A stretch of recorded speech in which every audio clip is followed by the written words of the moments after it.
नमस्कार दोस्तों, हम फिर से लेकर आ चुके हैं आप लोगों के लिए सुबह की सभी ताज़ा और बड़ी खबरें। फटाफट अंदाज में एक एक कर बताएंगे आपको आज देश और दुनिया से क्या बड़ी खबरें निकल कर सामने आ रही हैं। लेकिन उससे पहले दोस्तों एक नज़र डालेंगे सुर्खियों पर। प्रधानमंत्री नरेंद्र मोदी को लगा बड़ा झटका। जी आपको बता दें, राहुल गांधी बोले देश का पैसा अडानी के पास, पूरे देश का पैसा मोदी सरकार ने सौंप दिया अडानी को। वहीं पर अगली बड़ी खबर में हम आपको बताएंगे दोस्तों, दरअसल आपको बताते चले भारतीय जनता पार्टी के ऊपर जमकर बरसे। जी हां, आपको बता दें कांग्रेसी नेता बीजेपी के भ्रष्टाचार के खिलाफ निकाली रैली। बताएंगे आखिरकार किस तरीके से सड़क से संसद तक हंगामे मचे हुए हैं। वहीं पर अगली बड़ी खबर में हम आपको बताएंगे दोस्तों, दरअसल आपको बताते चले संजय रावत का बीजेपी के ऊपर बड़ा हमला। बोले एकनाथ शिंदे फर्जी हैं। जी हां, उनके हिंदुत्व का दिखावा है सिर्फ। बताएंगे क्या कुछ बोला है। वहीं पर अगली बड़ी खबर में हम आपको बताएंगे दोस्तों, पीएम नरेंद्र मोदी के ऊपर गर्जी कांग्रेस। लिखा आज पीएम नरेंद्र मोदी 50 साल पहले लॉन्च प्रोजेक्ट टाइगर का भी पूरा क्रेडिट ले लेंगे। जी आपको बता दें, जैसे ही मोदी दोस्तों वहां पर पहुंचे वन विभाग, वैसे ही दोस्तों उन्होंने सारे क्रेडिट लेना शुरू कर दिए। हाथियों के साथ फोटो, शेरों के साथ, और पूरी मीडिया जो है यही तमाशा दिखाती रही कल पूरे दिन। वहीं पर अगली बड़ी खबर में हम आपको बताएंगे दोस्तों, दरअसल आपको बता दें कर्नाटक में बीजेपी के साथ कर दिया का बड़ा खेल। जी हां, आपको बता दें वहां का कार्यकारी अध्यक्ष ही बदल दिया गया है। वहीं पर अगली बड़ी खबर में हम आपको बताएंगे दोस्तों, दरअसल अखिलेश यादव का बड़ा ऐलान। बोले फिलहाल कांग्रेस के साथ तमाम विपक्ष पार्टियां हैं, ऐसे में कांग्रेस को भी अब क्षेत्रीय पार्टियों की मदद करनी चाहिए। वहीं पर अगली बड़ी खबर में हम आपको बताएंगे दोस्तों, दरअसल आपको बताते चले लाल किले का नाम कैसे बदलोगे। जी हां, फारूक अब्दुल्ला का बीजेपी के ऊपर बड़ा हमला। बोले धीरे धीरे कर देश की हिस्ट्री मिटाना चाहती है बीजेपी, लेकिन मिटा नहीं पाएगी। वहीं पर अगली बड़ी खबर में हम आपको बताएंगे दोस्तों, अब अतीक अहमद की बहन आयशा नूरी और उसकी 2 भांजियां, उनको भी वांटेड घोषित कर दिया गया। अब आप समझिए दोस्तों, धीरे धीरे कर पूरे खानदान को ही वांटेड घोषित किया जा रहा है। बताएंगे क्यों। आखिरकार योगी का जो वहां पर एक प्रोसेस है कानून की, उसकी धज्जियां उड़ रही हैं। तो सारी खबरें फटाफट अंदाज में देंगे, एक एक कर देंगे। फिलहाल खैर चलिए बढ़ते हैं सबसे पहली और सबसे बड़ी खबर की ओर। दरअसल दोस्तों आपको बता दें, पीएम नरेंद्र मोदी के ऊपर गरजे राहुल गांधी। बोले देश का पैसा अडानी के पास है। जी हां, आपको बताते चले दोस्तों, नरेंद्र मोदी के ऊपर हमेशा ये आरोप लगते रहे हैं कि देश का पैसा अडानी को सौंप दिया गया है। अब राहुल गांधी ने फिर से एक बार पीएम नरेंद्र मोदी को घेर लिया। पीएम नरेंद्र मोदी पर राहुल गांधी ने तंज कसते हुए कहा कि चाहे सड़क हो या संसद है, सवाल वही रहेगा, ये 20,000 करोड़ किसके हैं। राहुल गांधी ने कहा कि मेरे सवाल से बीजेपी के लोग विचलित हो सकते हैं। वो पूछते हैं कि कौन से पैसे के बारे में राहुल गांधी सवाल पूछ रहा है। आपको बता दें, दरअसल कल दोस्तों हेमंत विश्वकर्मा का बयान आया जिसमें उन्होंने कहा कि पैसे कहां छुपाए।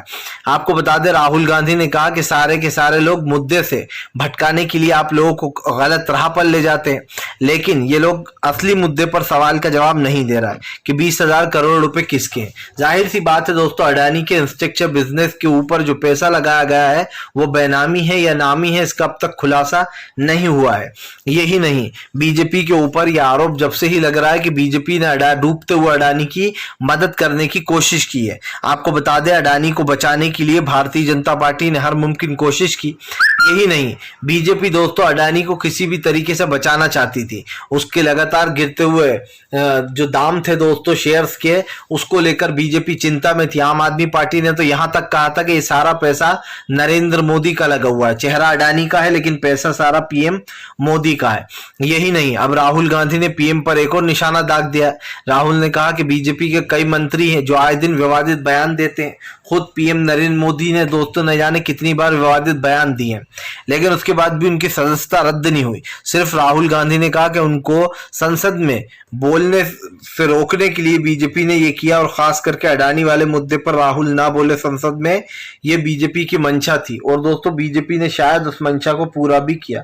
साफ दिखाई दे रहा है कि नरेंद्र मोदी से लेकर तो छोटे से छोटे बीजेपी का कार्यकर्ता भी दोस्तों राहुल गांधी के भाषण से डरता है। फिलहाल चलिए बढ़ते हैं एक और अगली बिग ब्रेकिंग की तरफ।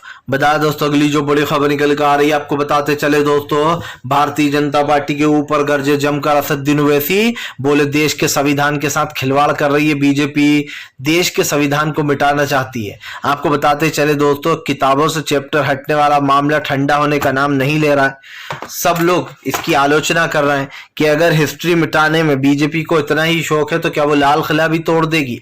क्या वो जो शाहजहां ने दोस्तों आप समझिए मुमताज के लिए बनवाया था ताजमहल, उसको भी हटा देगी? और तमाम वो चीजें दोस्तों जो अकबर, हुमायूं और जो है यहाँ पर औरंगजेब से जुड़ी हुई हैं। सबसे बड़ी बात ये दोस्तों, अगर इन लोगों में कुछ बुरी बातें थी तो इन लोगों ने देश से कुछ लिया नहीं, दे के ही गए ये लोग, देश को, देश से कुछ नहीं लेके गए। सबसे बड़ी बात ये है कि हिस्ट्री दोस्तों, लोगों को हिस्ट्री के बारे में पता कैसे चलेगा जब आप किताबों से वो चैप्टर ही हटा दोगे? लेकिन जाहिर सी बात है दोस्तों, जब पीएम नरेंद्र मोदी की सोच ही ऐसी है कि ज्यादा पढ़ने लिखने से कुछ नहीं होता, तो फिर आप समझ सकते हैं दोस्तों कि इनके लिए ये चैप्टर कोई मायने नहीं रखते और जानबूझकर मुस्लिम चैप्टर और गांधी जी के चैप्टरों को हटाया जा रहा है, ताकि दोस्तों आने वाली जो पीढ़ियां हैं उनको पता ही नहीं चले कि किताबों में लिखा क्या था, क्या हमारे देश का इतिहास था, क्या मुगलों का इतिहास था, क्या जो है गांधी जी को गोडसे ने कैसे गोली मारी, गोडसे ने किस तरीके से आरएसएस का साथ दिया, तमाम वो चीजें हिस्ट्री से मिटाई जा रही हैं। और वैसी ने कहा कि फिलहाल हिस्ट्री मिटाने के चक्कर में बीजेपी अपना आज भी खराब कर रही है। चीन लगातार हमारी सीमाओं पर कब्जा कर कर सीमांचल में दोस्तों उसने 15 जगहों का नामकरण कर दिया, लेकिन मोदी सरकार दोस्तों आप समझिए आंख में आंख डालने के बजाय चुपचाप खड़ी देखती रही। यहां तक कि सरकार की एक चीज आपने हमेशा नोटिस की होगी, बोल तो बड़े बड़े बोलती है हम ये करेंगे वो करेंगे, लेकिन जब करने का टाइम आता है तो भगोड़े भाग जाते हैं दोस्तों। फिलहाल चलिए बढ़ते हैं एक और अगली बिग ब्रेकिंग की तरफ। बता दोस्तों अगली जो बड़ी खबर निकल कर आ रही है, नीतीश कुमार का बड़ा ऐलान, बोले विपक्ष एकजुट है, 2024 में भाजपा को 100 सीटों पर सिमटा देंगे। आपको बता दें दोस्तों, इन दिनों विपक्ष की एकता से बीजेपी परेशान है। सब जानते हैं दोस्तों, चाहे बीजेपी के खिलाफ कितना ही बीजेपी जहर उगले विपक्ष के खिलाफ, लेकिन बीजेपी का आपके कुछ नहीं होने वाला है। इसका सबसे बड़ा रीजन ये भी है दोस्तों कि बीजेपी को लोगों ने 8 साल दिए, इन 10 साल दिए, इन 10 सालों में बीजेपी ने कुछ नहीं किया। यही नहीं दोस्तों, बीजेपी पूरी तरीके से फेल हो गई। अब आप देखिए कि जनता का जब इस पर गुस्सा निकल रहा है, रिएक्शन निकल कर आ रहा है, तो भारतीय जनता पार्टी जो है दोस्तों पूरी तरीके से बौखला चुकी है और बीजेपी की बौखलाहट देखने लायक भी है दोस्तों। यही नहीं, बीजेपी के खिलाफ जो है आवाजें उठने लगी हैं कि देश के लोकतंत्र को खत्म कर रही है। ऐसे में नीतीश कुमार ने साफ कहा है कि जितनी भी विपक्ष पार्टियां हैं वो सब की सब एक हो चुकी हैं और कोई भी जो है यहाँ पर अब अलग नहीं होगा, सब एक साथ मिलकर चुनाव लड़ेंगे। लेकिन शरद पवार के एक बयान ने घमासान मचा रखा है, जहां एक तरफ विपक्ष दोस्तों लगातार जेपीसी की मांग कर रहा है, यहां तक कि खुद शरद पवार की बेटी भी उसमें शामिल है, सुप्रिया सुले दोस्तों। लेकिन खुद शरद पवार ने बीच में एक ऐसा बयान दे दिया जिसके बाद बीजेपी ने जानबूझकर दोस्तों उस बयान को पूरी गोदी मीडिया ने अलग वे में ले लिया कि क्या विपक्ष में दरार आ रही है, शरद पवार तो अलग बोल रहे हैं। अरे भाई, शरद पवार की अलग सोच होगी, उन्होंने सुप्रीम कोर्ट की कमेटी को ज्यादा महत्व दिया, तो सबकी अलग अलग सोच है। लेकिन इस चीज को उस मैटर से जोड़ना कि क्या विपक्ष में दरार आ रही है, आप समझ सकते हैं दोस्तों बीजेपी कितनी चालाक है। पूरी मीडिया को शरद पवार वाले बयान को लेकर पीछे लगा दिया विपक्ष के, ताकि लोग इस मुद्दे में लग जाएं, अडानी का मुद्दा भूल जाएं, महंगाई का मुद्दा भूल जाएं और जो है दोस्तों फालतू मुद्दे में लोग अपना दिमाग लड़ा लें। लेकिन बीजेपी ये भूल गई है कि जिस जनता ने नरेंद्र मोदी को जिताया है, कभी कांग्रेस की सरकार थी और दोस्तों आप समझिए हर तरफ कांग्रेस की तारीफ करने के बावजूद भी मनमोहन सिंह साहब को हरा दिया था। और ये किन लोगों की गलती थी दोस्तों? जनता की, क्योंकि जनता को लगा था कि नरेंद्र मोदी अच्छा काम करेंगे, लेकिन अच्छा तो कुछ हुआ नहीं। सत्ता में आने के बाद बेड़ा गर्क जरूर हो गया और ये आप देख रहे हैं। आज की बात नहीं है दोस्तों, तमाम सरकारी संस्थाओं पर बीजेपी का कब्जा हो गया है। अगर इंसाफ की बात होती है तो लोग डरते हैं कि क्या सच में इंसाफ मिल पाएगा अदालतों में भी या फिर नहीं। चलिए बढ़ते हैं एक और अगली बिग ब्रेकिंग की तरफ। बता दोस्तों अगली जो बड़ी खबर निकल कर आ रही है, आपको बताते चले दोस्तों, एक बार फिर से सचिन पायलट ने दिखाया बागी तेवर, कांग्रेस हुई पायलट के ऊपर हमलावर। दरअसल दोस्तों सचिन पायलट ने अपनी ही सरकार के खिलाफ मोर्चाबंदी करने का ऐलान कर दिया। वो कह रहा है उन्हें अनशन पर बैठना पड़ा तो वो ये भी करेंगे। सवाल ये दोस्तों कि सचिन पायलट क्या विपक्ष को ये मौका दे रहे हैं कि वो उनकी सरकार के खिलाफ बोले? जाहिर सी बात है दोस्तों, सचिन पायलट पर पूरा भरोसा करना अपने आप में एक बेवकूफी है। कांग्रेस ने भले ही सचिन पायलट को दोस्तों सरकार में जगह दे दी, लेकिन इस बात को झुटलाया नहीं जा सकता दोस्तों कि सचिन पायलट एक ऐसा नाम है जो लगातार दोस्तों बीजेपी का फायदा कराने में लगा हुआ है। आपको तो पता ही है कि सचिन पायलट जो यहाँ पर कैसे इन चीजों को जो है यहाँ पर बढ़ावा देते हैं, अपनी पार्टी के खिलाफ मोर्चा खोलना है। इससे पहले दोस्तों पंजाब में सिद्धू ने यही किया था, अपनी पार्टी की जगह जगह बुराई करते फिर रहे थे, जिसका नतीजा ये हुआ कि वहां से सरकार हार गई। और अब दोस्तों मुझे लगता है पायलट को बीजेपी ने लगा दिया इस काम पर। मुझे ऐसा लगता है कि फिलहाल लगभग अशोक गहलोत को एक्शन लेते हुए सचिन पायलट को बाहर का रास्ता दिखाना चाहिए, या फिर सचिन पायलट की ये जो बोलबंदी बाहर आ रहा है इस पर रोक लगाना चाहिए। क्योंकि जाहिर सी बात है दोस्तों, लोग सोचते हैं कि अरे इनकी पार्टी में ही लड़ाई हो रही है, क्या हो रहा है। हालांकि अशोक गहलोत का एक ऐसा रुतबा है दोस्तों कि चाहे कोई कुछ भी करे, अशोक गहलोत की सरकार वापसी करेगी। क्योंकि इस बार भी दिखाई जो दे रहा है वो यही लग रहा है अशोक गहलोत वापसी करते हुए, क्योंकि अशोक गहलोत ने उस राज्य के लिए खास करके राजस्थान में नई नई योजनाएं लागू की हैं। और सबसे बड़ी बात यह कि अशोक गहलोत की राजनीति को लोग पसंद करते हैं, इसीलिए अशोक गहलोत को नीचे गिराने के लिए बीजेपी रोज नए हथकंडे अपनाती है। एक बार सचिन पायलट कैसे सारे विधायक लेकर उड़ गए थे, लेकिन वो सरकार नहीं गिरा पाए। मुझे पूरा यकीन है अगर उनके पास संख्या होती दोस्तों तो सचिन पायलट कभी वापसी नहीं करते कांग्रेस में। चलिए बढ़ते हैं एक और अगली बिग ब्रेकिंग की तरफ। बता दोस्तों अगली जो बड़ी खबर निकल कर आ रही है, आपको बताते चले दोस्तों, भारतीय जनता पार्टी के ऊपर जमकर गरजे अखिलेश यादव। बोले इस बार बीजेपी को उखाड़ फेंकेंगे, पूरी 40 की 40 सीटें जीतेंगे। आपको बताते चले दोस्तों, इस बार जो है सीधा ऐलान कर दिया अखिलेश यादव ने। अखिलेश का कहना है कि उत्तर प्रदेश की जनता बीजेपी को भांप चुकी है, वह समझ चुकी है कि उत्तर प्रदेश में कोई विकास नहीं होने वाला जब तक बीजेपी की सरकार है। आपको बताते चले दोस्तों, बीजेपी के खिलाफ मोर्चा खोलते हुए अखिलेश यादव ने कहा कि फिलहाल उत्तर प्रदेश में न किसानों को आलू का पैसा मिल पा रहा है, न गन्ने का। ऐसे में इस सरकार का सत्ता से जाना ही बेहतर है। आपको बता दें, सड़क से लेकर संसद तक सरकार की आलोचना हो रही है। सबसे बड़ी बात यह दोस्तों कि सरकार ने देश के लोगों के लिए फिलहाल तो कुछ नहीं किया। एक ऐसी सरकार जो बड़े बड़े दावे करती है, बड़ी बड़ी बातें करती है, हम ये करेंगे, लेकिन जब करने का समय आता है तो अपने कदम पीछे हटा लिए जाते हैं। और इसकी सबसे बड़ी जिम्मेदारी दोस्तों आप देख ही रहे हैं, प्रधानमंत्री नरेंद्र मोदी से लेकर तो बीजेपी के वो तमाम नेता, इन सब के ऊपर सवाल उठ रहा है। आपको बता दूं दोस्तों, यही नहीं, बीजेपी को हर दिन हर वक्त ये जवाब डराते रहते हैं कि आखिरकार आगे क्या होने वाला है।